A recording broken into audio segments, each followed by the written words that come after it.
Hello friends, मैं संजीव आपका बहुत बहुत स्वागत करता हूं automation engineers AB private limited के ट्रेनिंग चैनल पर। जैसा कि आप जानते हैं, पिछली वीडियो में हमने देखा कि STL की बेसिक इंस्ट्रक्शंस को हम कैसे यूज़ करते हैं। उसी सीरीज़ में आज की इस दूसरी वीडियो में हम देखने वाले हैं STL के अंदर डिफरेंट टाइमर इंस्ट्रक्शंस के बारे में। तो दोस्तों, अगर हम बात करें टाइमर्स की, तो हम जानते हैं टाइमर्स जब भी हमें किसी ऑपरेशन में, किसी प्रोसेस में डिले की रिक्वायरमेंट है, वहाँ पे हम टाइमर इंस्ट्रक्शंस का यूज़ करते हैं।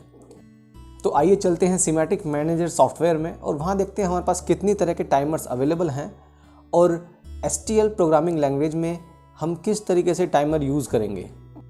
तो दोस्तों, मैंने यहाँ पे अपना सिमेटिक मैनेजर का प्रोग्रामिंग एडिटर ओपन कर लिया है। यहाँ मैं नेटवर्क 1 में एक इनपुट यूज़ करता हूँ टाइमर को सप्लाई देने के लिए। अगर हम टाइमर इंस्ट्रक्शंस में देखें तो हमारे पास 5 तरह के टाइमर्स अवेलेबल हैं। तो सबसे पहले अगर मैं S पल्स टाइमर की बात करूं तो इसको मैं यहाँ पे यूज़ करता हूं। इनपुट I0.0 मैंने यहाँ एंटर किया और टाइमर के एड्रेसिंग के लिए मैं यहाँ पे T1 एंटर कर देता हूँ। TV टाइमर वैल्यू में मुझे एक प्रीसेट टाइम यहाँ पे एंटर कराना है, S5T हैश। ये सिंटैक्स है टाइमर के अंदर टाइमिंग डालने का, S5T हैश। सपोज़ मैं डिले चाहता हूँ 10 सेकेंड की, सो 10 सेकेंड मैंने यहाँ पे एंटर किया। उसके बाद Q पे मेरे को आउटपुट मिलेगा, सो अपनी आउटपुट कॉइल मैं यहाँ पे एंटर कर सकता हूँ, फॉर एग्जांपल Q0.0। अब ये R रीसेट है। अगर हम रीसेट करना चाहते हैं तो हम यहाँ पे एक रीसेट बटन यूज़ कर सकते हैं। वैसे ही BI और BCD हमें टाइमर के एक्यूमुलेटर की वैल्यू इंटीजर और बाइनरी कोडेड डेसिमल में मिलेगी।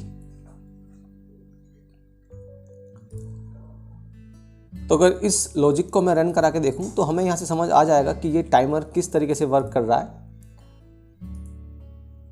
मैंने सिमुलेशन की हेल्प से मैं इसको रन कराता हूँ और देखते हैं ये काम कैसे करता है। तो सबसे पहले मैंने I0.0 को प्रेस किया तो आप देख सकते हैं टाइमर मेरा रन कर रहा है। जब तक सप्लाई मिल रही है तब तक मेरा आउटपुट भी ऑन है। सो 10 सेकंड तक मुझे Q जो बिट है मेरी वो हाई रहेगी और उसके बाद बिट मेरी 0 हो जाएगी। तो आइए देखते हैं इस लॉजिक को हम STL में कैसे लिख सकते हैं। तो उसके लिए आप चाहो तो यहाँ से व्यू पे क्लिक करके और STL पे क्लिक कर सकते हो। तो यहाँ से आपको उसका STL इक्विवेलेंट मिल जाएगा जो भी आपने लैडर लॉजिक लिखा हुआ है। तो किसी भी लैडर को हम STL में या STL को लैडर में हम यहाँ से स्विच कर सकते हैं। बट हम देखने वाले हैं कि हमें स्टार्टिंग से ही STL में कोई लॉजिक लिखना है। जैसे टाइमर इंस्ट्रक्शंस के बारे में बात कर रहे हैं तो वो हम कैसे लिखेंगे। तो आइए देखते हैं। मैं इसको STL में कन्वर्ट कर लेता हूँ। तो दोस्तों, कुछ इंस्ट्रक्शंस जो हम STL में यूज़ करेंगे टाइमर्स के लिए वो मैं यहाँ पे एक्सप्लेन कर देता हूँ। जैसे ऑन डिले टाइमर के लिए हम यूज़ करेंगे SD instructions on delay timer के लिए। उसी तरीके से पल्स टाइमर के लिए हम यूज़ करने वाले हैं SP इंस्ट्रक्शंस और एक्सटेंडेड पल्स टाइमर के लिए हम लोग यूज़ करेंगे SE इंस्ट्रक्शंस। उसी तरीके से ऑन डिले रिटेंटिव के लिए हम यूज़ करेंगे S instructions. Same of delay के लिए हमें यूज़ करना है SF इंस्ट्रक्शन।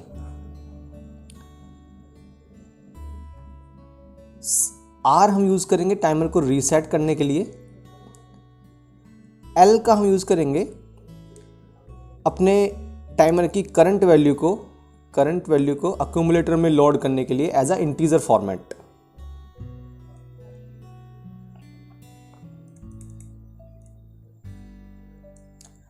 सेम C का हम यूज करने वाले हैं load current value as BCD format. So ये हम BCD के लिए यूज करने वाले हैं। तो आइए देखते हैं STL में हम कैसे इन इंस्ट्रक्शंस को यूज करने वाले हैं।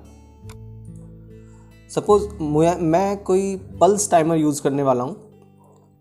सो टाइमर को स्टार्ट करने के लिए मुझे इंस्ट्रक्शन A I0.0 इस तरीके से लिखना होगा, क्योंकि मैं एक NO पुश बटन की हेल्प से टाइमर को सप्लाई दूंगा।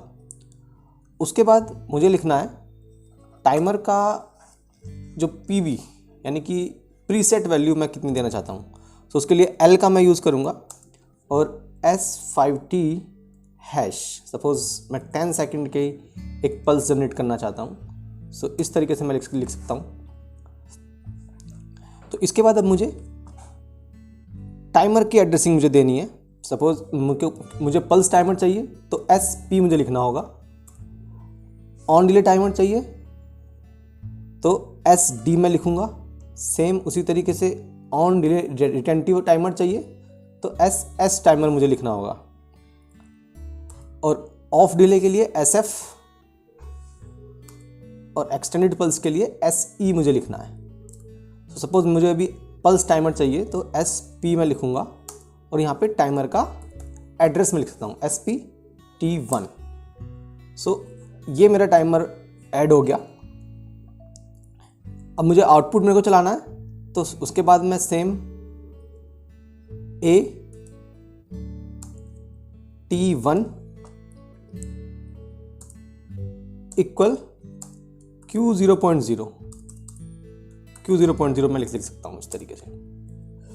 सो दोस्तों, क्योंकि मैं यहाँ पे रीसेट का यूज़ नहीं कर रहा हूँ, ना ही BI और BCD टर्मिनल्स का यूज़ कर रहा हूँ, सो उनके बारे में लिखने की कोई आवश्यकता नहीं है मुझे यहाँ पे। लेकिन हाँ, इसका अगर आप लैडर इक्विवेलेंट अगर आप देखना चाहोगे तो वो आपको नहीं दिखेगा अभी, क्योंकि यहाँ मैंने BI BCD और रीसेट के बारे में नहीं बताया है। अगर आप उसके बारे में बताना चाहते हो तो क्योंकि उनका मैं यूज़ नहीं कर रहा हूँ तो मुझे NOP ऑपरेशन लिखना होगा। नो ऑपरेशन 0 रीसेट के लिए, नो ऑपरेशन 0 BI के लिए और नो ऑपरेशन 0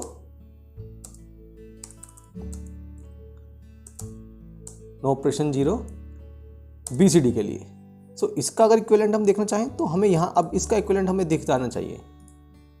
ये देखिए, इस तरीके से मुझे इसका इक्विवेलेंट दिख गया।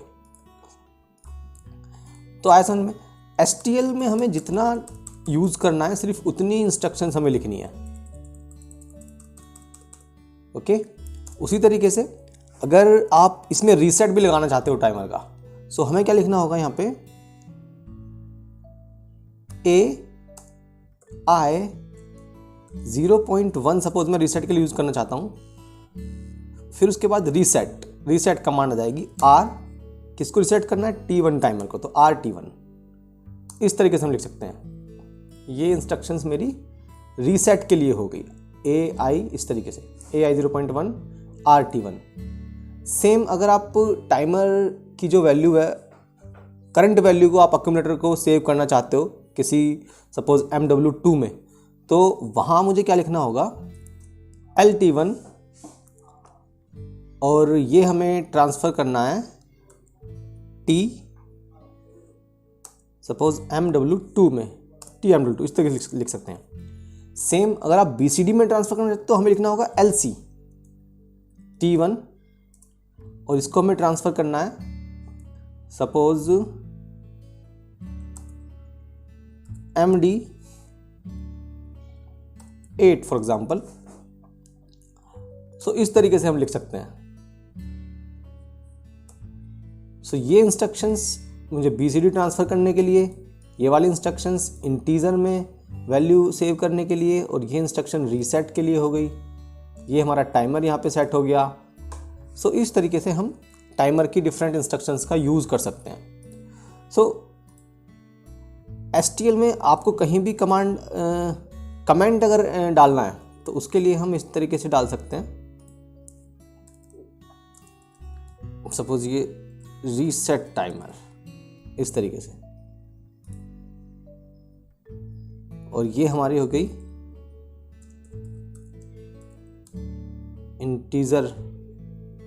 इंटीजर में सेव करने के लिए। सेम ये हमने लिखा था BCD में वैल्यू को सेव करने के लिए। तो इस तरीके से आप कमेंट भी इंसर्ट कर सकते हो। सो इसको हम रन करा के देखते हैं। अभी रन करा के अगर हम देखें, सो रन कराने के लिए मैं डाउनलोड करता हूँ सिमुलेशन के अंदर और मॉनिटर, और ये मेरा सिमुलेशन मैं यहाँ से स्टार्ट कर लेता हूँ। I 0.0 को जैसे ही मैंने प्रेस किया तो हम देख रहे हैं टाइमर हमारा रन कर रहा है, और अभी Q जो है मेरा हाई है क्योंकि मैंने SP टाइमर यूज़ किया है, पल्स टाइमर। सो Q मेरा अभी हाई है और जैसे ही टाइम पूरा हुआ तो क्यू मेरा 0 हो गया। सो सेम इसी तरीके से अगर आप SP की जगह आप यूज़ करना चाहते हो ODT, ऑन डिले टाइमर, तो उसके लिए हमें लिखना है SD। सो इसमें हम देखेंगे हमारा जो क्यू बिट है वो after given time means 10 second के बाद हाई होने वाली है। सो यहाँ हम देखें जैसे मैंने सप्लाई दी तो अभी मेरी क्यू बिट 0 है। जैसे ही टाइम कंप्लीट होगा so this Q bit will become high. ये इस तरीके से टाइमर को कभी भी आपको रीसेट करना है तो आप रीसेट बटन यानी कि R, ये वाला बटन I0.1 हम प्रेस कर सकते हैं। सो I0.1 अगर मैं प्रेस करता हूं तो इससे टाइमर मेरा 0 हो गया। सेम अगर आप रिटेंटिव टाइमर यूज करना चाहते हो तो उसके लिए हम SS का यूज करेंगे। SS लिखने के बाद हम इसको रन करके देखते हैं। टाइमर को मैंने सप्लाई दी, सप्लाई अगर मैं ब्रेक कर देता हूं तो देखिए टाइमर मेरा फिर भी चले जा रहा है। केवल रीसेट से हम इसको रीसेट कर पाएंगे। SS के साथ ही अगर हम देखें एक्सटेंडेड पल्स तो SE मुझे लिखना होगा एक्सटेंडेड पल्स के लिए। इसको हम डाउनलोड करते हैं और रन करा के देखते हैं। सप्लाई दी और अगर मैं इन बिटवीन सप्लाई हटा भी दी मैंने फिर भी मेरा ये क्योंकि एक्सटेंडेड पल्स है तो जितना टाइम हमने प्रीसेट में डाला है उतनी देर तक टाइमर रन करेगा और आउटपुट भी हमारा उतना हाई रहेगा। सिमिलरली आप ऑफ डिले टाइमर के बारे में अगर देखें तो SF हमें एंटर करना होगा और यहां हम देखें सप्लाई मैंने दी लेकिन टाइमर अभी रन नहीं करेगा, क्यू बिट मेरी हाई हो जाएगी। बट जैसी सप्लाई को मैं ब्रेक करूंगा, सप्लाई जैसे मैंने टाइमर को ब्रेक करी, जो इनपुट था टाइमर का ये जैसे ही मैं ब्रेक करता हूं तो मुझे टाइमर देखो रन करता हुआ मिलेगा और after completion of time this output will become 0। तो इस तरीके से हम टाइमर का यूज़ कर सकते हैं STL के अंदर। दोस्तों टाइमर्स को और इजीली समझने के लिए मैं आपको ये टाइमिंग डायग्राम की हेल्प से एक बार एक्सप्लेन कर देता हूँ कि किस तरीके से हमारे पांचों टाइमर्स वर्क करते हैं। तो यहाँ हम देख रहे हैं कि जो हमारा टाइमर था अभी हमने देखा लैडर के अंदर, उसमें एक इनपुट हमने प्रोवाइड कराया I0.0 और साथ ही उसमें एक टाइमर वैल्यू थी TV, जहाँ हमने सपोज एंटर किया था S5T हैश 10 सेकेंड, जो हम यहाँ T से रिप्रेजेंट कर रहे हैं, T से। इसके अलावा इसमें रीसेट, BCD और BI के अलावा Q आउटपुट भी था। सो यहाँ हम देखें टाइमिंग डायग्राम में सबसे पहले हमने सप्लाई के बारे में दिखाया है कि I0.0 बटन जैसे हमारा प्रेस होगा ये सप्लाई हम यहाँ पे 0 है और यहाँ सप्लाई हमारी 1 मीन्स हमारे टाइमर को इनपुट मिल जाएगा। उसके बाद पल्स टाइमर का जो वर्किंग है वो हम इस टाइमिंग डायग्राम से समझ सकते हैं। तो जो Q आउटपुट है हमारे यहाँ, Q के बारे में हमने बताया, जो हमने अगर यहाँ पे कोई कॉइल लगाई होगी, सपोज यहाँ हमने Q4.0 एंटर किया हुआ है, ये कॉइल जब तक सप्लाई हमारी आ रही है तब तक ही हाई रहेगी। बेशक चाहे टाइम आपका आपने ज़्यादा दिया हो, फॉर एग्जांपल यहाँ टाइम हमने 10 सेकंड लिया हुआ है, यहाँ हमने जो पल्स है वो सपोज 8 सेकंड हमने हाई करी है, बट आउटपुट हमारा 8 सेकंड तक ही हाई रहेगा। यहाँ से हम समझ सकते हैं कि इसका मतलब पल्स टाइमर को हमें कंप्लीट सप्लाई चाहिए। जब तक हमने टाइम दिया है तब तक की हमें सप्लाई चाहिए, तब तक ही हमारा सप्लाई जो हमें चाहिए वो पूरी हमें चाहिए थी। इसका मतलब एस पल्स एक्सटेंडेड के बारे में अगर हम देखें तो यहाँ क्योंकि ये एक्सटेंडेड पल्स है तो यहाँ सिर्फ हमें थोड़ी सी सप्लाई हमने दी, टाइम हमने 10 सेकंड लिया है यहाँ पे, तो लेकिन आउटपुट हमारा पूरा 10 सेकंड ही चलेगा। आप देख सकते हैं क्यू बिट जो है हमारी वो कंप्लीट 10 सेकंड तक हाई है, चाहे सप्लाई हमें कम समय के लिए मिल रही है। यहाँ कंप्लीट टी टाइम तक हमारा आउटपुट चलेगा। ODT ऑन डिले टाइमर के बारे में अगर हम देखें यहाँ हमने क्या किया, टाइमर हमने टी जो है वो हमारा सप्लाई से कम है। देखिए सप्लाई हमारी यहाँ तक इनपुट हमारा अवेलेबल है, बट टी जो टाइमिंग की वैल्यू है जो हमने यहाँ डाला है 10 सेकंड, वो सप्लाई से कम है, यानी कि सप्लाई हमारी ज़्यादा देर तक अवेलेबल है, सो आउटपुट हमारा पूरा टाइम कंप्लीट होने के बाद हाई रहेगा, लेकिन सप्लाई के ऑफ होते ही ये भी ऑफ हो जाएगा। इस तरीके से हम देख सकते हैं। ODTS यानी रिटेंटिव, इसमें हम अगर देखें तो यहाँ हमारा चाहे देखो सप्लाई हमारी 0 हो गई है, इनपुट हमारा अवेलेबल नहीं है, फिर भी टी टाइम के बाद यानी 10 सेकंड जो हमने लिया है उसके बाद हमारा आउटपुट हाई होके ही रहेगा। और इसको 0 करने के लिए हमें रीसेट का यूज़ करना पड़ेगा। जो ये रीसेट हमने यहाँ पे यूज़ किया था इसका हमें यूज़ करना पड़ेगा, तभी आउटपुट हमारा 0 हो पाएगा। ऑफ ड्यूटी के बारे में अगर हम देखें, सो ऑफ ड्यूटी क्या है? ऑफ ड्यूटी में हम देख रहे हैं कि सप्लाई जैसे ही हमने यहाँ पे दी, हमारा टाइमर स्टार्ट नहीं हुआ। टाइम हमारा इस पॉइंट से स्टार्ट हो रहा है जहां हमने सप्लाई को ऑफ करा है। इनपुट हमारा टाइमर को अवेलेबल नहीं हुआ है, ऑफ हो गया वहां से।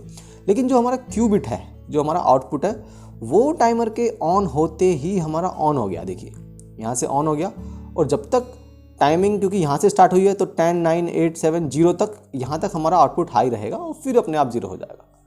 सो इस तरीके से सारे टाइमर्स की वर्किंग आप यहाँ से समझ सकते हैं। आशा करता हूँ आपको लैडर में भी और STL में भी दोनों तरीके से टाइमर्स का यूज़ करना आ गया होगा सिमेटिक मैनेजर के अंदर।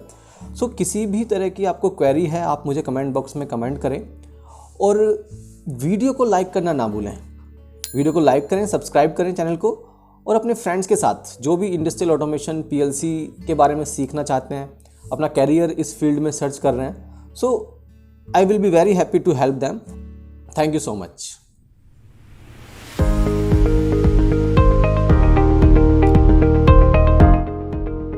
हमारी सेवाओं और ट्रेनिंग के बारे में अधिक जानकारी के लिए www.aeab.in पर लॉग ऑन करें या डिस्क्रिप्शन में दिए गए लिंक्स के माध्यम से हमसे सोशल मीडिया पर जुड़ें।